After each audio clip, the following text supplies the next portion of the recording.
versus Kyogre, for example, Politoed versus Ninetales. And here we go. We're just going to get things started. Salamence and Kingambit from one side, and the Hisuian Typhlosion has hit the field. Wow, okay, so we're going to see the Intimidate come out here from the Salamence, but it's not going to matter onto either the Jumpluff or the Typhlosion as two special attackers. But there is a lot of speed now on Kian's side. Jeudy, bringing out this Kingambit, though, you do have an opportunity to try to hit this Typhlosion first with something like the Sucker Punch. Yeah, Sucker Punch is a huge deal right now. So if you're Kian, you can obviously get around that by switching Typhlosion or going for that Terra immediately. But do you want to commit your Terra here? I think Jeudy having a really nice lead where the Typhlosion just doesn't exert as much pressure as it would want, right? Especially with Salamence being able to resist Fire-type attack as well. But looks like Kian willing to just lock into Overheat here, so Jeudy just goes for a Sucker Punch. That could be really, really nasty. But Kingambit's going to protect here. Okay, so just playing it safe for a little bit, and this is going to give some room for the Salamence to go for something, but maybe not, because that Sleep Powder is going to connect onto that Salamence and put it right to sleep. Yeah, even without the Sun or Tailwind here, Jumpluff still just speedy, putting the Salamence to sleep. No Sucker Punch came out. I think what Jeudy was hoping for here was to bait Typhlosion into either going for that Fire Terra or switch out. Kian playing really aggressive, saying, there's just no way you actually click Sucker Punch here. And ooh, looks like he is now willing to lock into a little bit of an aggressive play. Go for that Fire Terra, just try to snipe off the Kingambit now. So for Jeudy, it's the same decision. Do you want to go for that Sucker Punch? Yeah, because there's no Assault Vest on this Kingambit, it's going to be really vulnerable, especially looking at the Terra as well. Yes, you have an opportunity to Terra away from your Steel-type weakness, but the Dark one and the fact that you are the Black Glasses may mean that this special attack is going to do a lot to you. Knowing that there's a Fire Terra on top of that, I would be a little scared if I was that Kingambit. Yeah, I'm curious if Jeudy decides to go for Dark Terra here. Looks like he's not going to opt for it, but I was thinking if you go for it, you can maybe get the KO onto the Jumpluff even, or onto the Typhlosion even if it goes for the Terra. Tailwind's going to be set up here. Typhlosion is going to connect with that Overheat, of course. A little bit scary every time you click it because it can miss, but that is just absolutely going to demolish Kingambit here. Yeah, I mean, the Choice Specs on top of it, too. Even though you do have the -2 special attack drop, you're still going to be doing a ton, knowing that the Fire Terra as well as the Choice wakes Specs, up. Can do a little bit for that. But the Air Slash into the Jumpluff is not enough to actually knock it out here. Interestingly enough, actually, Salamence running that Air Slash over Hurricane, one thing that we didn't call earlier, but it is just a little bit more consistent because it means you don't have to rely on Rain, right? If Salamence had Hurricane, then it feels really scary to click it because, of course, you can miss it. And so Kian manages to get that early Sleep Powder connect, but the immediate wake up here does set up Tailwind now. Typhlosion, of course, is in an awkward spot because you have two different Pokemon that resist the Overheat, right? So you probably want to switch it out, but Jumpluff here is at risk of actually getting knocked out by the Aqua Jet from Basculegion's end. And so even though Kian set up the Tailwind, this turn, I think in particular, is a little bit difficult to maneuver. And that's exactly what Jeudy wants, is for Kian to actually stall out his own turns of Tailwind and not actually find enough value while that Tailwind is still active. And even just taking a look at maybe some of the potential switches that Kian can go for, like, I think that there's still a lot of pressure just in general on the offensive side from Jeudy's Pokemon on the field. So we are going to see a switch out, though. This Typhlosion will get a chance to reset its stat drops by going back and also click a different move later. But as you called out, that Aqua Jet into the Jumpluff, plenty to actually get the knockout there. Yeah, this is Choice Band Basculegion, so normally you wouldn't want to lock into Aqua Jet, but really safe opportunity to go for it here. I love the Kingambit switching here. It's not really threatened by very much. And this is where I think we're really going to start paying attention to weather, right? Both of these players have choice users. Typhlosion, like, neither of them actually have brought out Torkoal or Pelipper yet, right? Because both of them are like, I just want to get one more knockout. If you, with both players now down to 3 Pokemon, if you get that KO, then and you'll just have the weather advantage here, right? So this is really interesting because the Torkoal now hits the field. Basculegion obviously pressures that with Aqua Jet, so what Kian might do is switch out into the Torkoal to basically bait it. However, you also have Sucker Punch pressure with Kingambit, right? So from Jody's end, do you want your Basculegion to get hit by Sucker Punch?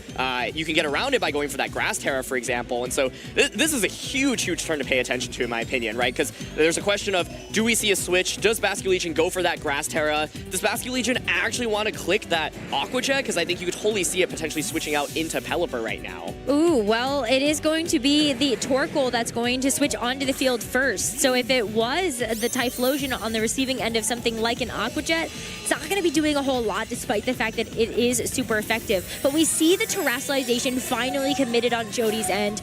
going over to that Basque Legion, so we do end up seeing that Grass Terror type committed here. Yeah, I think this is actually a really safe play because I think what you can go for is just Aqua Jet, Draco Meteor, double up onto the Typhlosion slot, right? That basically would get the knockout onto Typhlosion if the, now Torkoal here, yep, exactly, is just going to feint to this. And because you go for the Grass Terror here with the Basque Legion, you don't have to worry about feinting from Sucker Punch. And so then Typhlosion hits the field, but then Aqua Jet will just finish it off, and you're going to be faster than King Gambit as well. I think one thing that's really important in this matchup, we see Assurance, but yep, with that Grass Terror, it's going to save it. So Typhlosion comes back out. We were talking about winning the Weather War. Well, now Torkoal's just been eliminated. Jeudy has the Pokemon advantage. You can just switch Salamence out into that Pelipper and Aqua Jet into the Typhlosion. Yeah, this is a really well-positioned game here by Jeudy. This is, I mean, I would assume that the Pelipper is going to be the thing that's in the back here, but yeah. Yeah, the question, I mean, Sucker Punch is stronger than that Assurance, and it looks like Basque Legion could be in range. Yeah, but actually the problem is that you're always just going to click Aqua Jet, so there's no reason to click Sucker Punch there, yeah. And so not even actually bothering for the switch there. Confident Aqua Jet's going to KO the Typhlosion. So, yeah, you can, of course, switch to reset the weather, but it doesn't actually really matter that much right now if Aqua Jet's going to get the knockout anyway. So I like the decision there. Air Slash here just has a slight chance to flinch. So let's see if the King Gambit will be able to attack through here. Okay. It will. It'll get the Iron Head. Ton of damage, but does not get the knockout there onto the Salamence.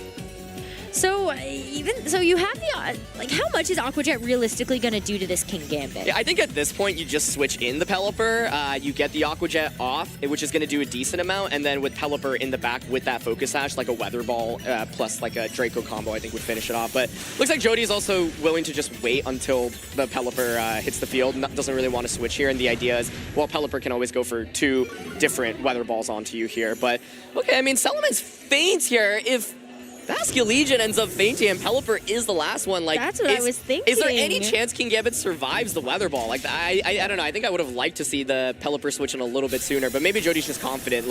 And maybe it's not even Pelipper. Maybe it's actually Archaludon. Archaludon in the back.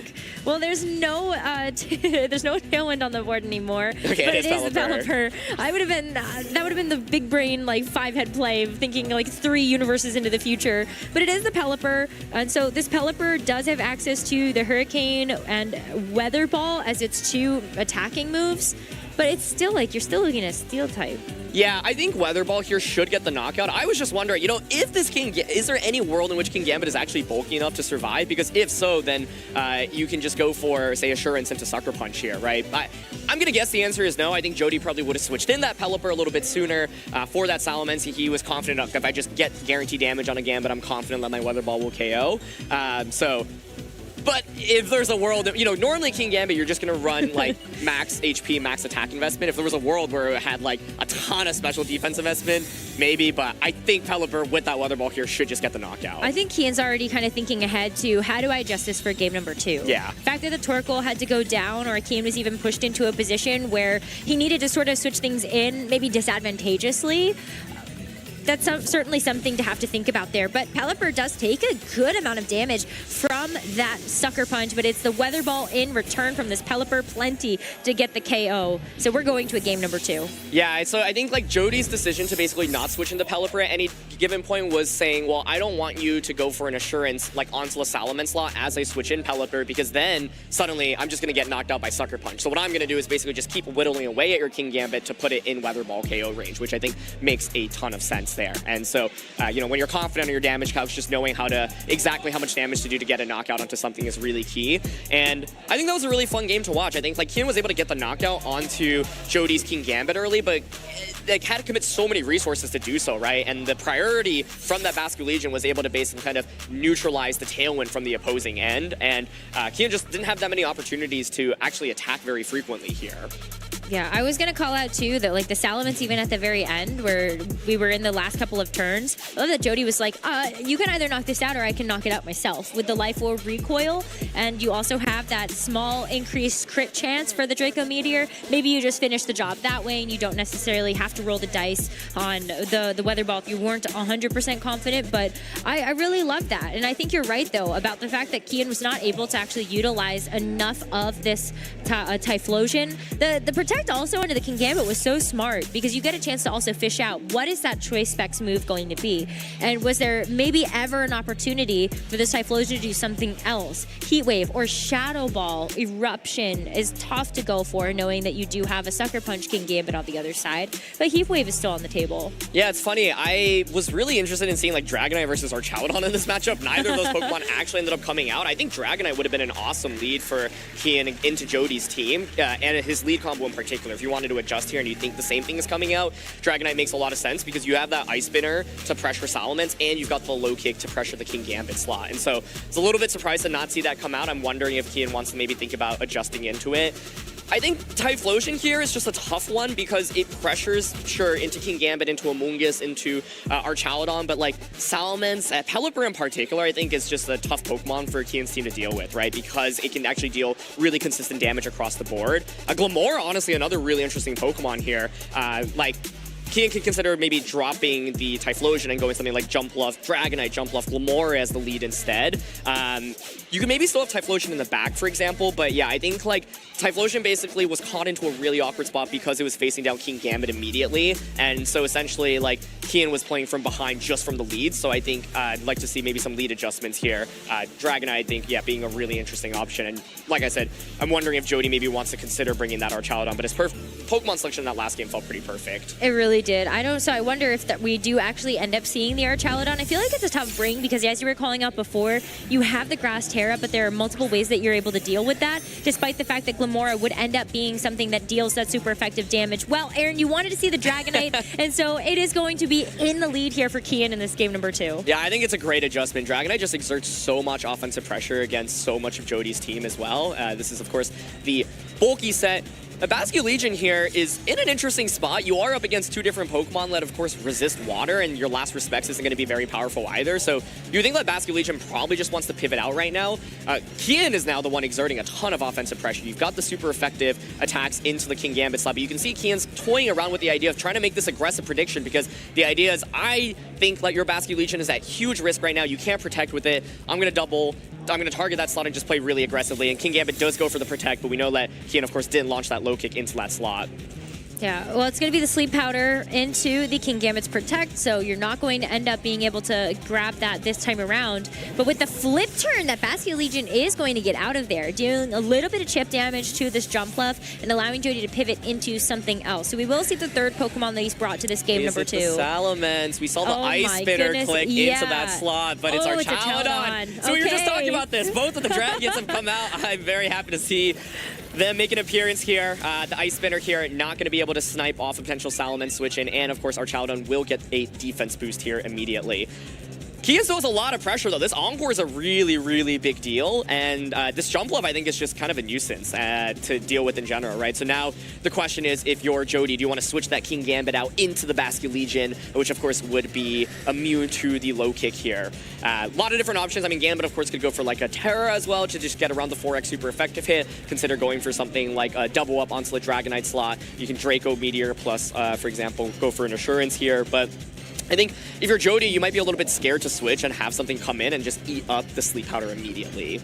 I really love the Assault Vest Dragonite variant right now because it is something that I feel like does put a huge wrench into a lot of people's plans. Despite maybe seeing some of the choice band, the Assault Vest allows you to change up your move selection, which makes it all the more threatening to something like this Archaladon. You could see Kian maybe trying to go through the dice a little bit of like, okay, do I call the Terra? Do I try to go for the Ice Spinner instead? Do I try to get the low kick to even just force it out? But we are going to end up seeing this Dark Terrestrialization on his Jumpluff. Yeah, I'm curious about the Dark Terra. I think the idea is it covers for King Gambit basically staying in that spot. And here is the Terra coming out. Kian did go for Ice Spinner once again into Archaladon, so that now will deal super effective damage. Of course, going for the Grass Terra here saves you against the Sleep Powder if it were to target into that slot.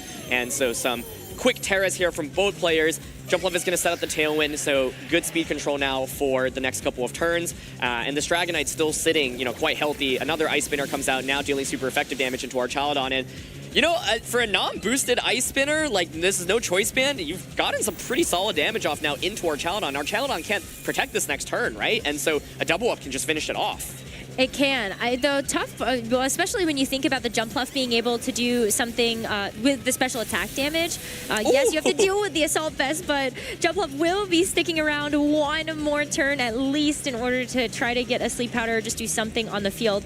The only problem is that this Dragonite, these physical attacks into this Archaludon, the stamina boosts are really going to start to protect it. Totally, yeah. There's some interesting things you can do here. One thing I was thinking was like you pivot Dragonite out into Torkoal and then you Encore the Archaludon into the Electro Shot. But then it's like, how are you actually knocking out Archaludon next turn anyway? Okay, yeah, there's the Encore. Yeah, okay. No way. It would be interesting because the scary thing here is you don't know where the Electro Shot is going, but yeah, we're going to see that move being locked in. So, okay, I'm a fan. I love this. That's so funny. I feel like you can almost always expect that maybe the Electro Shot goes into the Dragonite slot just because you know that it can't protect. But the fact that we're going to see the Torkoal hit the field, Jeudy's one step ahead, going to be removing the Pelipper so that it can be preserved for later, as it's the King Gambit that's going to take its slot. All right, well, there's the Encore. So we're going to see just the special attack boost this turn, but of course Archaludon will still get to launch the Electro Shot in the subsequent turn, right? Like you said, if it's going into that Dragonite slot, this poor Torkoal is still just going to get absolutely obliterated. So that's why I was like, this is a cool play. Now the question is, where do we go from here, right? Yeah, do you just protect this turn, for example?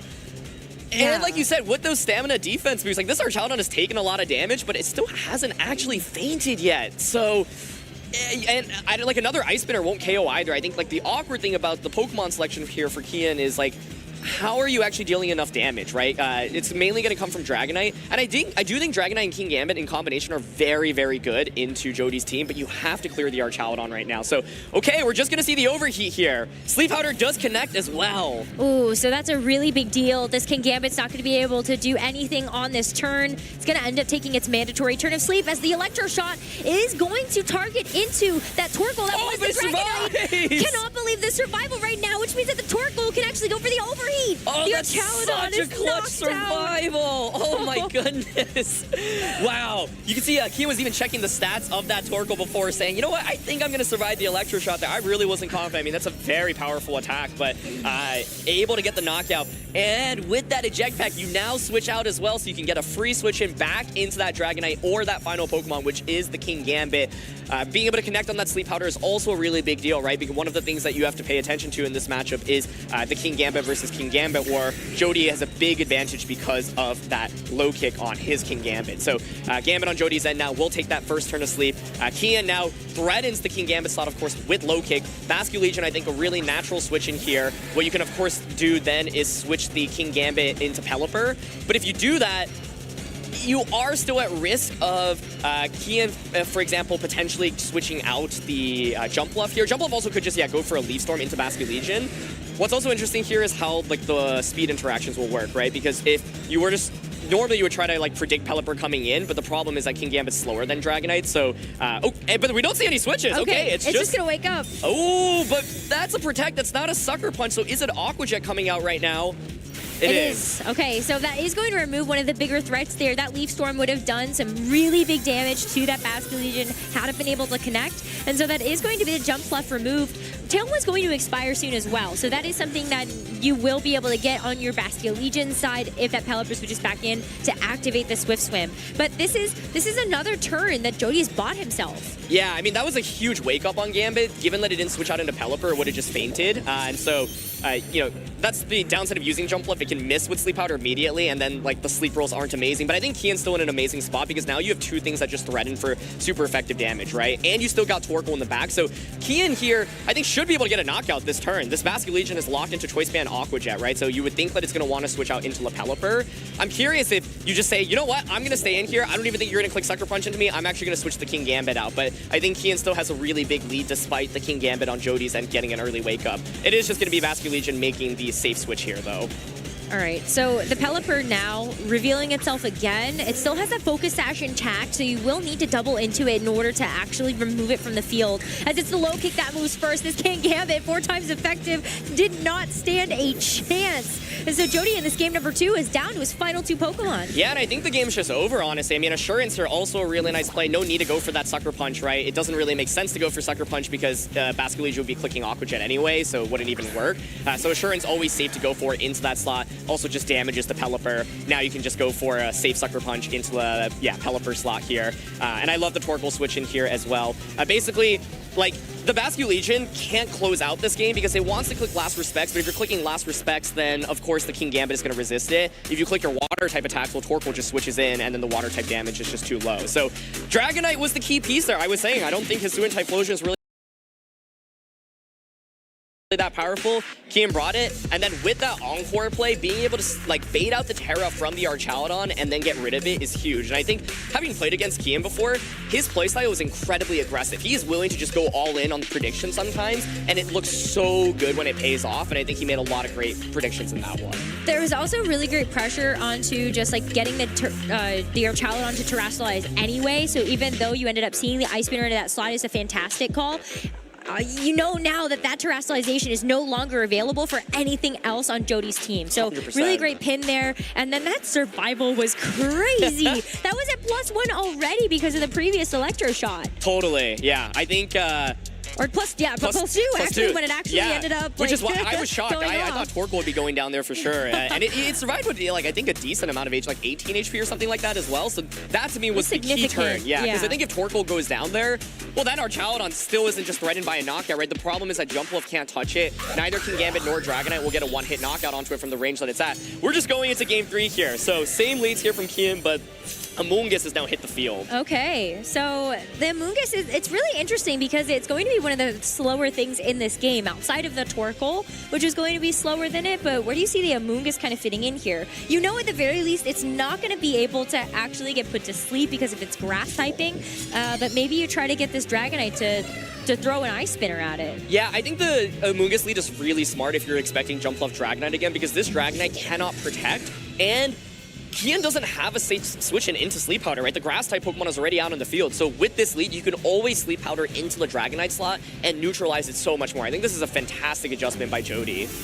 We're even going to see a Terrestrialization committed as well. It is going to be onto the King Gambit, and so that is going to end up being that Dark Terror-type. It could still get put to sleep here. That is something that still threatens that Pokemon, but if not, then you're dealing a silly amount of damage now. Sleep Powder connects once again, though, so Kian is 3 for 3 on hitting those when going for it. King Gambit now will fall asleep immediately. The Terra there just covers for low kick going into that slot. Ice Spinner does do a lot of damage there, but Amoonguss will be able to heal back up and critically this time now put the Dragonite to sleep. So a lot of sleep going around right now. Yeah, and it also looks like maybe with a Citrus Berry recovery, that could be something like a 3-hit knockout as well. So that Amoonguss is certainly around for a while. And with Regenerator, if you remove it from the field, then it's even closer to full HP for later on in the game. But this is a huge deal, especially because that Dragonite was so oppressive in that game number 1. You're hoping for a couple turns of sleep here as well to allow your King Gambit to wake up. Totally, yeah. And I think this is a really smart adjustment, right? Like, what is King Gambit and Amoonguss weak to? Well, Hisuian Typhlosion. But are you really going to bring Hisuian Typhlosion, especially after that game 1? Likely not, right? Probably not. Really good call out here. Encore onto Amoonguss. Like, this is a really awkward dance right now where both players are really just trying to wake up as quickly as possible. King Gambit does wake up immediately. That is huge, I think, especially because Jeudy has already burnt a turn to sleep as well. Gonna go right into the Jumpluff, and that's just a one-hit KO. And you really don't mind your Amoonguss actually getting encored right now into that Spore, because as you said, no matter what else kind of comes in, it's not gonna want to take this Spore either.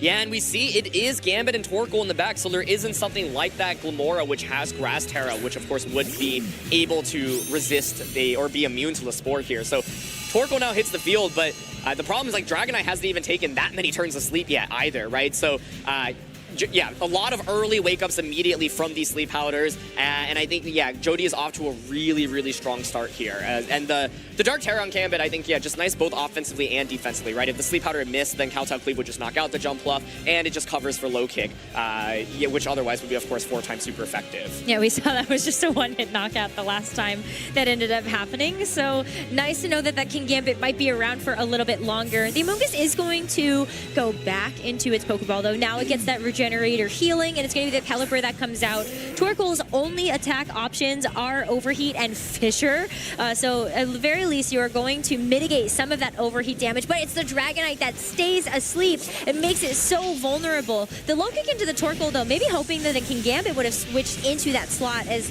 look at how little damage that overheat's going to do in the rain. Yeah, I mean, Kowtow Cleave obviously would have done significantly more there. And this does buy a turn now. I mean, you do get the free switch in now into the King Gambit, which is waiting in the back.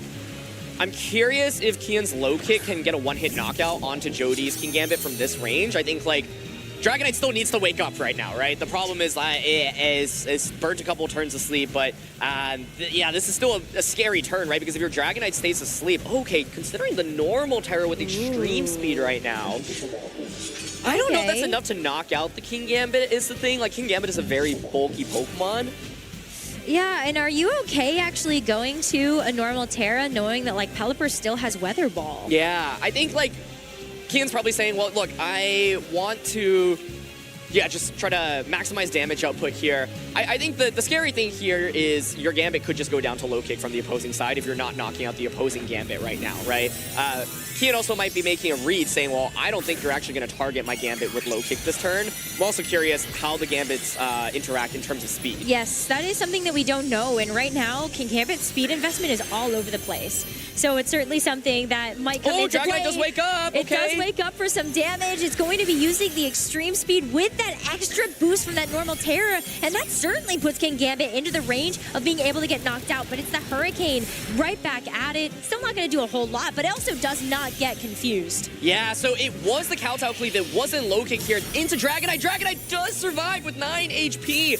Ironhead now comes out, does knock out the opposing King Gambit, so Kian is still definitely in this one.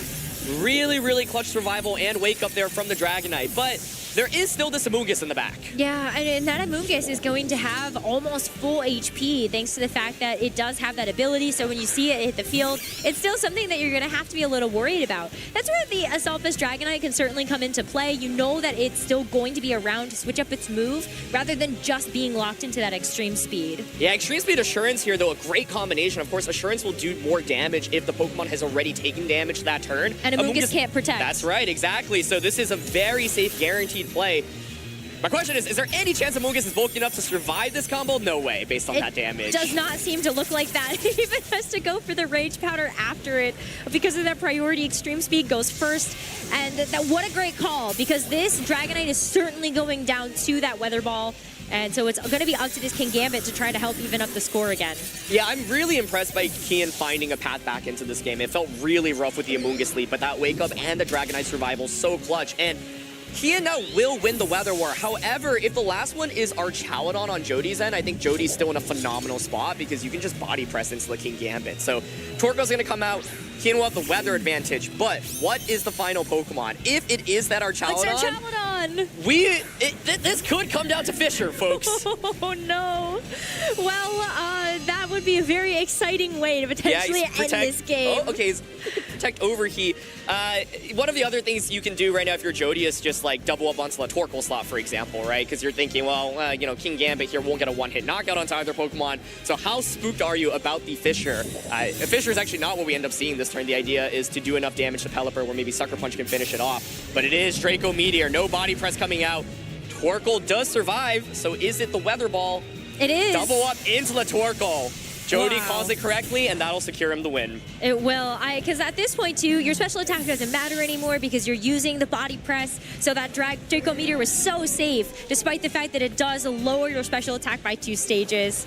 What a phenomenal play. And even the Weather Ball as well from Pelipper, that's a fire type now. King Gambit doesn't really want to take that either. Yeah, like, I think this was always going to be pretty tough for Kian to win anyway. We would have had to make, like, multiple predictions correctly. Body Press actually not knocking out the King Gambit, which is a testament to its bulk, but because of Archaladon just threatening both Pokemon with so much damage, it's really, really tough. And so this was such a fun set because of the adjustments we saw, right? On Kian's end, bringing out that Dragonite. On Jody's end, getting rid of the Salamence and then bringing out Amoonguss in this Game 3.